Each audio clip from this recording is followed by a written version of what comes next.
Normalement, la courbe à laquelle on s'attend, c'est une courbe qui devrait être symétrique. On a la pesanteur qui fait tomber la balle vers le bas. Et normalement, comme le coup de pied est symétrique, c'est-à-dire qu'on part avec une certaine vitesse ici, on doit arriver avec la même vitesse ici.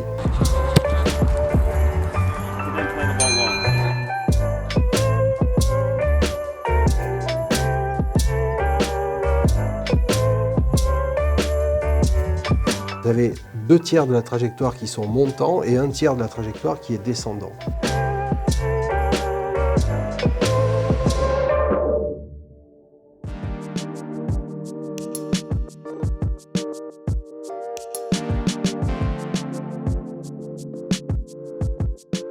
Le fluide qui constitue l'air va avoir une action différente sur le ballon de rugby que sur le ballon de football. On va pouvoir faire planer d'une certaine manière le ballon.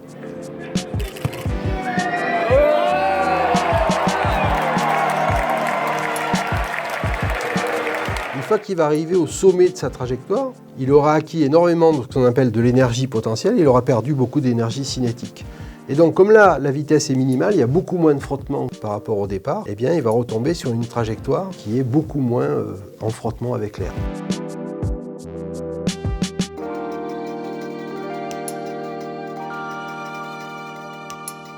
Ça vient du XVIIe siècle, là, quand on a commencé à essayer de comprendre les trajectoires des pierres, des boulets de canon, etc. Celui qui a compris les trajectoires symétriques, les paraboles, c'est Galilée. Celui qui a compris ces trajectoires un peu bizarres des boulets de canon qui partent très vite, c'est Tartaglia, qui est un autre mathématicien de cette époque. Quand on envoyait un objet avec la main, la trajectoire était à peu près parabolique, comme l'expliquait Galilée. Par contre, quand on envoyait un boulet avec un canon, la trajectoire n'était pas du tout parabolique. La différence entre les deux, c'est quoi ? C'est la vitesse initiale.